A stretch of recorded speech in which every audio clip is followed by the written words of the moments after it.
Hello everyone, and welcome back to History of the Ancient World.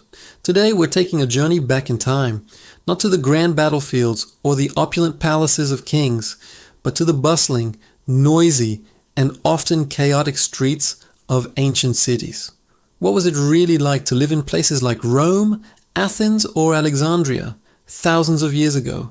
Forget the pristine marble statues and serene temples you see in museums. The reality was a sensory explosion of sights, sounds, and smells that might surprise you. So grab your virtual toga and let's step into the daily life of an ancient city dweller. First, let's talk about the sheer density. Ancient cities were packed. Take Rome, for example. At its peak, over 1 million people were crammed into an area much smaller than modern cities of a similar population. Most residents didn't live in spacious villas. Instead, they lived in multi-story apartment buildings called insulae. These were often rickety, poorly constructed, and incredibly crowded. Think of them as the ancient world's tenements. The ground floor might house shops or wealthier tenants, but the higher you went, the smaller and more dangerous the apartments became. Fire was a constant, terrifying threat, with open flames used for cooking and lighting, and buildings made of wood and brick. A small accident could quickly turn into a devastating inferno, like the Great Fire of Rome in 64 AD. The streets themselves were a world away from the organized grid of many modern cities. They were narrow, winding, and unpaved.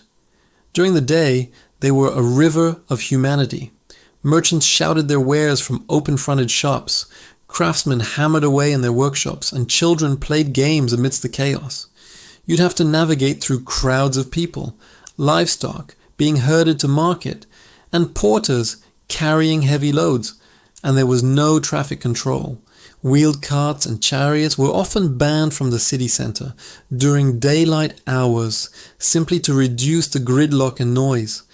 Imagine the constant clamor of voices, hammering, animals, and rattling wagons. It was anything but quiet. Now let's address something we often take for granted: sanitation. To put it bluntly, ancient cities were smelly. There was no widespread, modern sewage system.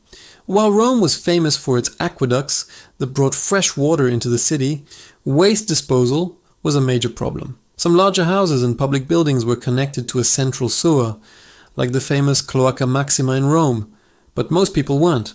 They would dump their household waste, including food scraps and human waste, into cesspits, or more often, directly onto the streets. It was common practice to simply toss the contents of a chamber pot out of an upper story window. You can imagine the state of the streets, especially after a rain shower. It's no wonder that disease was rampant. Epidemics could sweep through these densely packed populations with terrifying speed. Public spaces were the heart of city life. The Agora in a Greek city or the Forum in a Roman one was the central hub for commerce, politics, and socializing. This is where you'd go to hear the latest news, listen to orators, conduct business, or simply meet with friends. It was the ancient equivalent of a town square, shopping mall, and news station all rolled into one. People from all walks of life would gather here, from powerful senators and wealthy merchants to humble craftsmen and enslaved people running errands for their masters. These spaces were vibrant and alive, decorated with statues, monuments, and grand public buildings that were meant to impress and showcase the city's power and piety. For entertainment, ancient city dwellers had plenty of options, though they might seem a bit extreme to us. The Roman Colosseum is the most famous example, hosting brutal gladiatorial contests and wild animal hunts. But there were also chariot races at the Circus Maximus, which were wildly popular and drew immense crowds. Theaters staged plays, from classic Greek tragedies to bawdy Roman comedies that would have been the blockbusters of their day. On a smaller scale, public bathhouses were a cornerstone of social life. They weren't just for getting clean. They were complex social centers where people could exercise, get a massage, conduct business meetings, and gossip for hours, all for a very small entrance fee. It was one of the few places where different social classes could mingle, albeit in separate sections. What about the food? Forget your modern supermarket. Most people bought their food fresh daily from the market or from street vendors. The diet of an average person was simple, based on staples like bread, olives, and wine. In Rome, the state even provided a grain dole, the annona, to its poorest citizens to prevent unrest. You could buy hot food from a thermopolium, the ancient equivalent of a fast food counter, which served things like lentil soup, sausages, and cheese. It was convenient for the many people living in apartments that lacked proper kitchens. For the wealthy, it was a different story. They could afford lavish banquets with exotic ingredients from across the empire, featuring multiple courses and elaborate entertainment. Let's not forget the role of religion. Temples were everywhere. They weren't quiet places for peaceful reflection like many modern places of worship.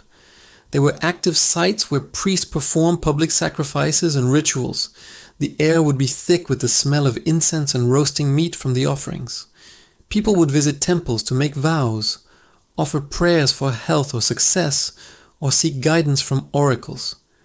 Festivals in honor of the gods were a huge part of the calendar, featuring parades, feasts, games, and citywide celebrations that provided a break from the drudgery of daily work. So, what have we learned? Life in an ancient city was a dynamic, intense, and often harsh experience. It was a place of incredible opportunity and innovation, but also of great inequality, danger, and discomfort. It was a world without electricity, modern medicine, or basic sanitation, yet it was also a world of vibrant communities, spectacular public entertainment, and groundbreaking achievements in architecture and engineering that still inspire us today. Living in ancient Rome or Athens was a full-contact sport, a constant assault on the senses that was both exhilarating and exhausting. It was a far cry from the sanitized version we often see in movies, but it was real, it was messy, and it was the cradle of our modern urban world. Thank you so much for joining me on this deep dive into the streets of antiquity. What aspect of ancient city life fascinates you the most? Let me know down in the comments. If you enjoyed this journey, please give this video a thumbs up and subscribe to History of the Ancient World for more explorations of our shared past. We'll see you in the next one.